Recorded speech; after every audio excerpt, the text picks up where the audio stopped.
Definitions of psychology, looking at psychology and multicultural psychology. Psychology entails our attempts to understand people, how they act, think, and feel, and the factors that influence these processes, while multicultural psychology is the systematic study of behavior, cognition or thoughts, and affect or feelings in settings where people of different backgrounds interact. Both psychology in general and multicultural psychology specifically include the systematic scientific study of behavior. However, the latter focuses on how different aspects of culture impact these thoughts, behaviors, and interactions. Definitions of culture. This slide says culture definition psychological, culture definition narrow, and culture definition broad. The psychological definition of culture includes the values, beliefs, and practices of a group of people as shared through symbols. Culture is also passed down from generation to generation. Michael Cole, a cultural psychologist, states that there are tangible aspects of culture, in other words, things we can see and touch, and intangible ones, for example, values, emotions, and beliefs. Cole also reminds us that what we learn from previous generations will differ from what we teach following generations. Why?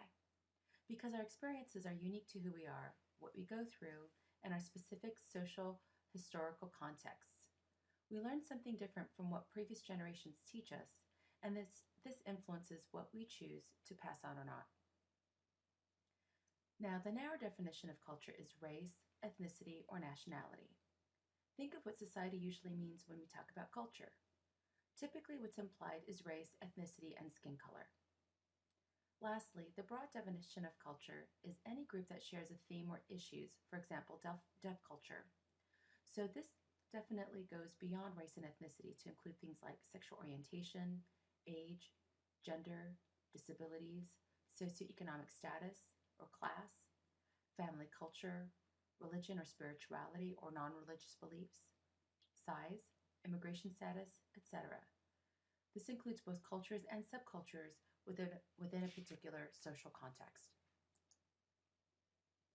Worldview and diversity. What is diversity?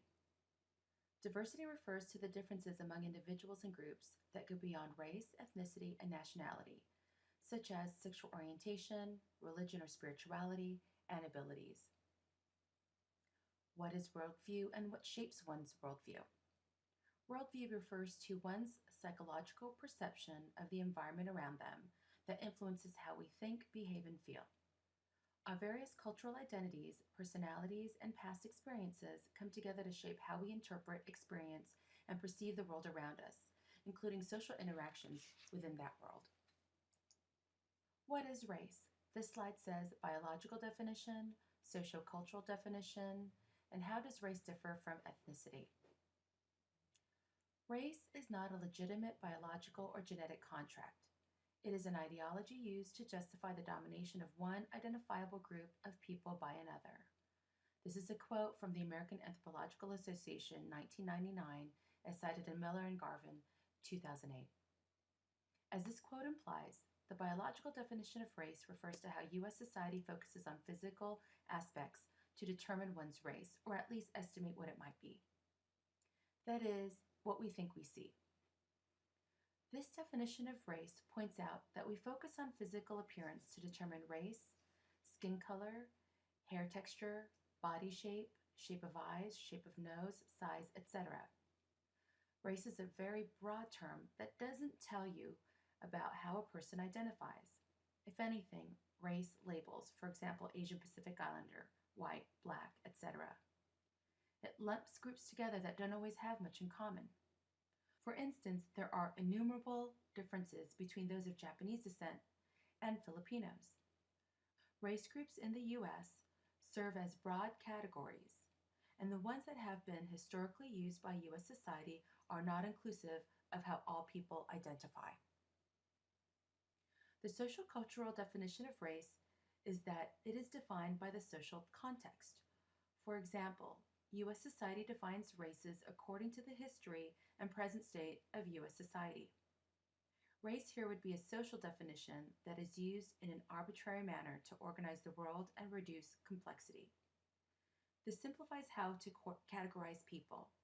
It can also influence identity development and impact one's experience of empowerment or disempowerment. So, how does race differ from ethnicity? Ethnicity is much more specific than race. It tells you more about one's nationality or ancestry, language, traditions, practices, beliefs, food, clothing, etc. Ethnicity is a combination of race, how we look, and culture. So if I were to use myself as an example, my race would be Asian Pacific Islander, which is very broad, while my ethnicity would be Filipina, much more specific and meaningful. This slide is on cultural psychology, cross-cultural psychology versus multicultural psychology. And another question on the slide says, so why do we need multicultural psychology? So what's the difference between cross-cultural psychology and multicultural psychology? Cross-cultural often looks at comparisons between cultures, including emic, culture-specific aspects, and etic, culture-common concepts.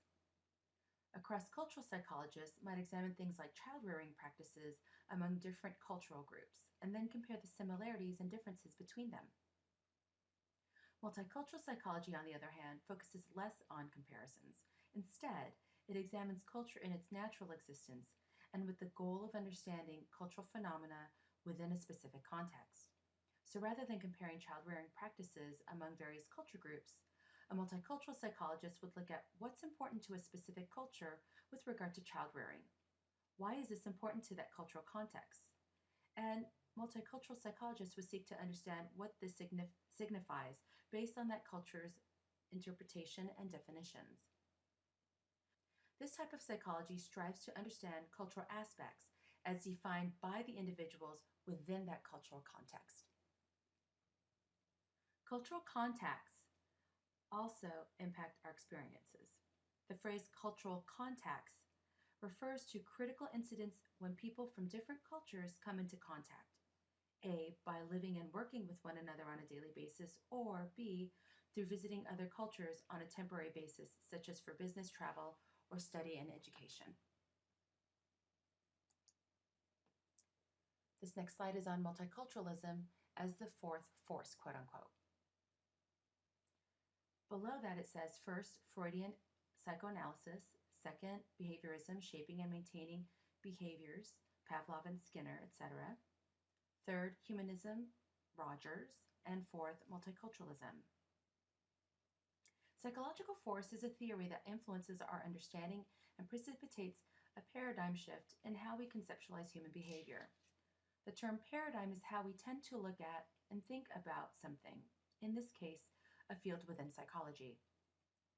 The first force started with Freudian psychoanalysis, which focuses on the importance of early childhood experiences and the unconscious. These early experiences still impact who we are and how we think, feel, and behave in the present. An example would be if one has positive, healthy relationships with caregivers, they are likely to develop positive relationships with others later in life. The unconscious is also important as it contains things we are not aware of, for example, aggression, feelings, sexual desires, conflicts, but that still influence how we are today. For instance, a person may not be aware of a trauma from their past, but it can still impact how they interact with others in the present. The second force in psychology is behaviorism, which is related to concepts like operant conditioning, Skinner, and classical conditioning, Pavlov. Behavioral psychologists believe that the behaviors we see in others and in ourselves today have been shaped and reinforced in us. There's a belief that we can shape and manipulate behaviors by creating new ones and stopping and or revising existing ones. The third force is humanism. At the center of humanistic psychology is this notion that all individuals have an innate desire to engage in self-actualization, realizing one's full potential and achieving it. Related to this is one's ability to exercise free will. Also related to Rogers' specific theory is this notion that we can experience conditional and unconditional love, which will influence, at least in part, whether or not we develop a positive or negative self-concept. The fourth force is multiculturalism. Multicultural psychologists look at phenomena through various lenses or worldviews, in other words, one's perspective and way of seeing the world around them. This fourth force values diverse perspectives and having diverse standards. In the field of psychology, there's been a movement toward a paradigm shift to integrate multiculturalism into psychology on a mainstream level, so that the study of behavior and mental processes is automatically inclusive of diverse perspectives and that this is the rule rather than remaining the exception. On this next slide, we see biopsychosocial model of human behavior. When you're looking at this diagram or this drawing, it basically shows you an image that looks like a target with several circles and layers in the middle. The very center circle, biological, acknowledges that our biology serves as the foundation for a lot of our behaviors. Things like emotions, fight or flight, and other instinctual reactions come from our biology as pre-wired in our genetics. The next layer out from the center of this target or circle is cognitive or affective. Remember, cognitive is related to thoughts, while affect or affective is related to feelings. Here, there's an understanding that we process and interpret our feelings and emotions. We have an awareness of how we are being affected, and we can also control these responses. The third layer out is social interpersonal. This includes interactions with others on a smaller scale, for example, one-on-one, small groups, etc., within our social context, including the dynamics that exist when we encounter others. The next layer is social institutional. This shows how we are also impacted by the larger institutions and groups that we're a part of: schools, workplaces, governments, societies, communities, etc. Although we may not think about it, we are impacted by the social context around us. And the outermost layer is cultural. Why? Because all the other aspects of this model, in other words, our biology, social groups, social interactions, feelings, and thoughts, exist under the larger umbrella of culture. Culture impacts all aspects of this biopsychosocial model. We could also draw arrows starting from the cultural outer layer and then point them through all the layers ending at the center circle, in other words, the biological. This would show that culture intersects all aspects or layers of this model. Now, here are some basic assumptions of a theory of multicultural counseling and therapy, or MCT. This MCT theory is used by those focusing on multiculturalism or multicultural psychology when interacting with clients. Number one says that MCT is a meta-theory, meaning that it is a theory within a theory that points at the importance of cultural sensitivity within counseling. This theory calls for practices that would oftentimes be seen as unconventional and at times unethical from a more traditional counseling approach. Number two says that both counselor and client need to understand how they are impacted by their multiple identities, for example, gender, sexual orientation, race, ethnicity, age, disabilities, size, nationality, socioeconomic status, etc. Furthermore, these identities can impact treatment in that they influence how counselors and clients see and interpret themselves and each other. Number three acknowledges how cultural identity strongly influences one's attitudes about self and others. These identities also impact how we see in-group, in other words, those within our group, and out-group, in other words, those outside of our group, members, as well as power differentials that exist within our society. For instance, if I learn about the discrimination and oppression that Filipinos and Filipino Americans have faced in the U.S., this may influence how I feel about myself, U.S. society, other Filipino Americans, and those who are of different races and ethnicities. Moreover, if I learn that white Americans were the primary oppressors of my community, then I may still feel uneasiness today when interacting with white people in the United States.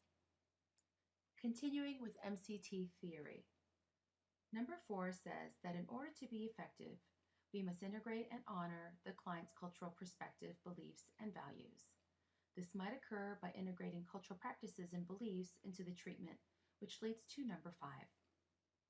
Number 5 states that the counselor may have to step into multiple roles, which is contradictory to traditional counseling approaches, which state that counseling should occur in a controlled setting, for example, an office, hospital, or clinic, and that the counselor should not have any personal relationships with the client or that person's family members beyond a client-counselor interaction. However, it may be critical to the client's healing and progress to include, with permission, family members if they are critical to the individual's life and development. This may also mean that the counselor must go into the client's community to meet with them in a location that feels safe and comfortable. This may also entail the counselor integrating aspects of the client's culture into the treatment. An example is what my friend Gabinish did in working with Ethiopian and Eritrean immigrants and refugees in San Diego.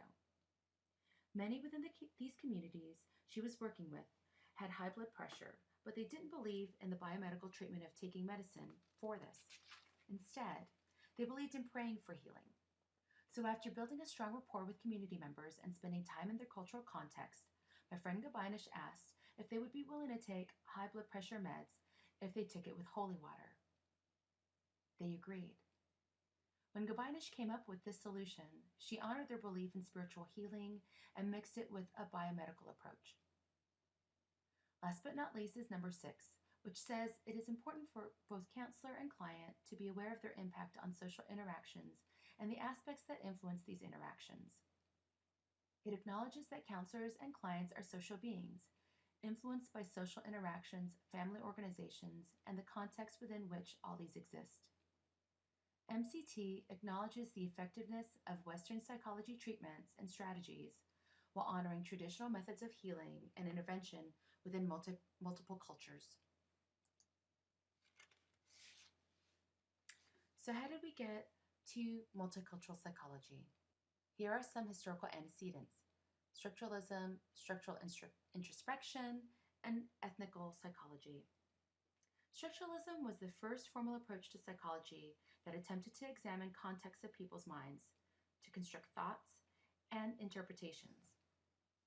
Structural introspection was a method that structuralists used to examine people's minds by having them report on their own mental experiences. Ethnical psychology involves the study of minds of quote-unquote other races and peoples, meaning looking at more diverse perspectives and experiences that go beyond that of the mainstream culture. Robert Guthrie wrote a book titled Even the Rat Was White, and many in psychology think of him as the quote-unquote father of African American psychology, although he hoped that one day he would be thought of as he put it, just a psychologist. His book is related to ethnical or racial psychology. Research was highly influenced by the popular notion of racial superiority and the underlying desire by white Europeans to lend scientific credibility to such beliefs. And so Guthrie showed how historically the field of psychology excluded and discriminated against African Americans. Testing bias is another area that has impacted psychology by pushing the field to be more culturally inclusive. Stanford-Binet was the first standardized intelligence test. However, we did see bias in intelligence testing. How so? The wording of terms and reference points for questions may not always be something all individuals can relate to. Also, how we frame things might impact others' interpretations. We've seen that historically, some individuals have intentionally used biased intelligence tests to promote the superiority of one race or gender group over another. Terman is a good example of this. Terman used a white standard, white Californians, and used biased intelligence tests to quote-unquote prove that people of color were genetically inferior. Next for the Clarks. Here we begin to define ourselves. Kenneth and Mamie Clark wanted to examine the detrimental impact of segregation on young African American children, and so they conducted the doll experiment. They had one white doll and one black doll, both dressed identically. They would then ask children things like, which doll is the nice doll? Which doll is the mean doll? The results showed how the stereotypes and negative messages the children have received about being African American influence how they saw the dolls. The Clarks used this research to advocate for the equal treatment of African Americans. William E. Cross Jr., PhD, discussed his Negrescence model, or Negro to Black conversion experience, which included 5 stages of development. His was an African American racial identity development model. To help understand the process, at least some African Americans go through to reach their racial identity from an empowering and empathic perspective rather than a judging one. Overall, the process entails going from identifying more with white culture and seeing Black culture as negative to then experiencing some type of event that serves as a catalyst for heightened awareness. Next, there is a movement toward valuing Blackness and devaluing anything white, to the final stage where one values and accepts both cultures, Black culture and white dominant culture. Historical antecedents continued. Thomas Parham and Janet Helms were influences by Cross's work, and they actually worked to develop the Racial Identity Attitude Scale, one of the most widely used and cited measures of racial identity. So they began to look at models that would look to understand the experiences of individuals outside of the cultural mainstream group in a way that was valuing and not oppressive. The model that they presented, that Racial Identity Attitude Scale, has actually been expanded to also include white individuals and gay and lesbian individuals. Another historical figure was Gilligan. Kohlberg developed a theory on moral reasoning, where he said only white, well-educated individuals of a higher socioeconomic status could reach the highest, most evolved level of moral reasoning. Coming from a feminist point of view, Gilligan challenged this perspective and pointed that moral development might look differently among girls and women. She pointed out unique considerations for moral development in females. Gilligan also critiqued psychology and psychologists for repeatedly excluding women and girls and using men as the norm or standard. Hancock brought to the surface consideration for homosexuals. He critiqued the field of psychology, defining homosexuality as pathological up until the 1970s.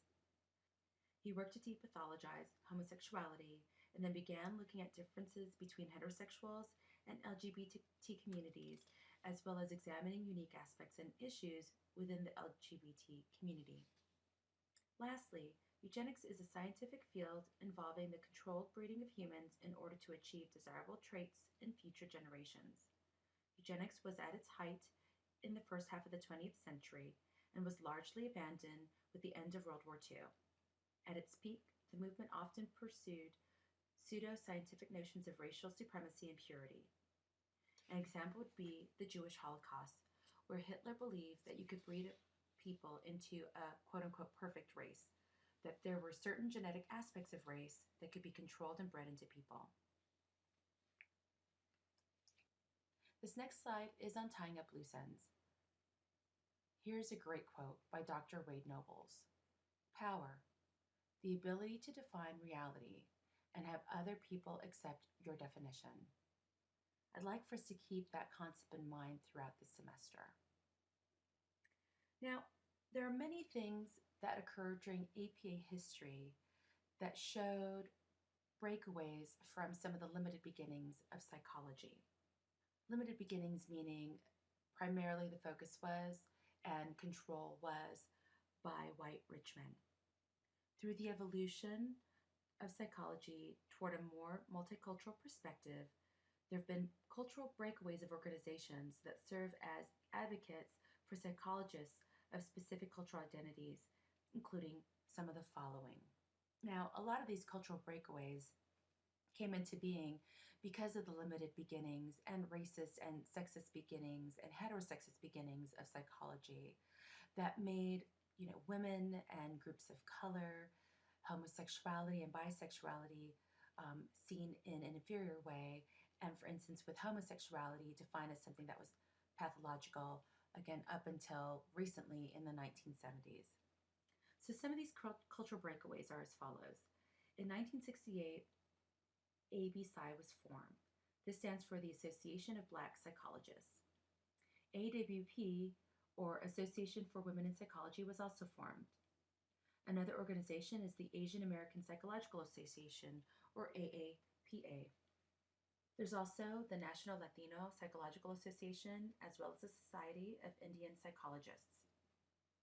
There are also various divisions within the American Psychological Association, APA, such as women, LGBT, African American, Asian American, Latino American, etc.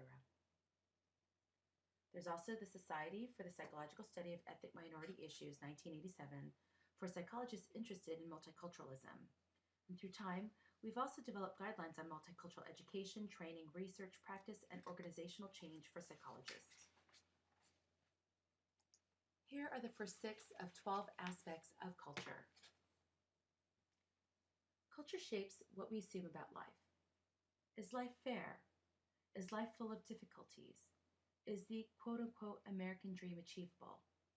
There are many assumptions that we learn from culture, and oftentimes we're not even aware of these until it's brought to our attention through life experiences and our interactions with others. Person made part of environment is related to the notion that people are not only shaped by their environment, we also impact and shape the environment that we live in. Third is transmission from generation to generation. As mentioned previously, aspects of culture get passed down through the generations, and what we learn and what we pass down might differ from each other, at least to some extent. Next are experiences during childhood. What we experience growing up and what we learn about culture during our childhood set the tone for the worldview we develop. Also, what we learn and go through early on stands the test of time. These are things we remember and bring with us into adulthood, whether or not we realize it. Next, culture is not widely discussed. This aspect of culture is easily reflected in U.S. mainstream culture, where we tend to stray away from talking about the challenges, ideas, and aspects related to culture. So despite the fact that we live, breathe, and experience culture every day, many of us haven't really been encouraged to talk about culture freely, nor have we learned how to talk about it effectively with others. And then we have well-meaning clashes.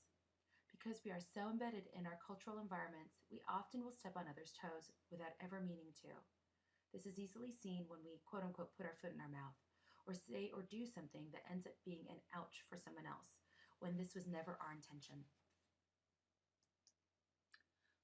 Here are the last 6 aspects of culture. The first one listed on the slide says that we use culture to fill in the blanks. So when we are trying to understand the world around us and the people in it, we look to culture to help us understand what's going on, whether or not our guess is accurate. And we rarely seek clarification from others to make sure our guess is on target. The next one shows how cultural values remain even when we make mistakes. Sometimes we might develop ideas that later we consider to be wrong, but it doesn't mean we throw out the baby with the bathwater, so to speak. We still acknowledge culture and adjust what we believe in practice based on our own development and experiences. The next one is emotional reactions when observing violations. We are like fish when it comes to culture. How does a fish know it's in water? Well, it'll figure it out when it's removed from the water. Side note, please don't do this to test it out. So if we are taken out of our usual cultural context, we finally realize that we were in a specific cultural environment. In other words, we were just taken out of our water. If we never step out of our environment, we may never develop this awareness. Connected to this is the notion that when people quote-unquote break the rules in our cultural environment, we definitely have strong reactions to this. And the same goes for others when we break their rules. This is why we see things like culture clashes between people. Next is acceptance and rejection over time. As we develop, our cultural identity may change and evolve. So accepting and or rejecting certain aspects of culture is a typical phenomenon. We'll see specific examples of this when we look at various identity development models later in the class. And as the following bullet points out, cultural change does not take place quickly. We are oftentimes slow to change. Think of the racist beginning in the United States. There are several historical examples. While there have been vast improvements, there is still more work to be done because racism and other forms of discrimination are still pervasive in U.S. society. So while there's been change, it has been slow. And lastly, how do we typically observe culture? We usually see it as occurring in sharp contrasts while looking at and comparing different cultures. We often focus on the differences between cultural groups rather than concentrating on what they might have in common. This next slide says, what's important here from your unique perspective? Think about your own cultural background and identities. What would be important to you based on your worldview and personal experiences? This slide focuses on isomorphic attribution. This is when we interpret the behavior of others in the same way they intended it. So we see it from their perspective with their intent in mind. We don't look at it from our values and perspectives and point of view. Basically, the idea behind isomorphic attribution is that when we are working in another culture and we're trying to figure out why someone's doing something, we have a tendency to assess the other person's motives in terms of our own cultural background instead of theirs. What we typically do is interpret and understand others through our own perspective. This concept states that we need to see, feel, and understand through the other person's eyes. It's also important to remember that we tend to be non-isomorphic when interacting with others, so that we fall into the habit of interpreting and defining others based on our own standards. So when we are in diverse groups, it's even that much more important to keep in mind this concept of isomorphic attribution.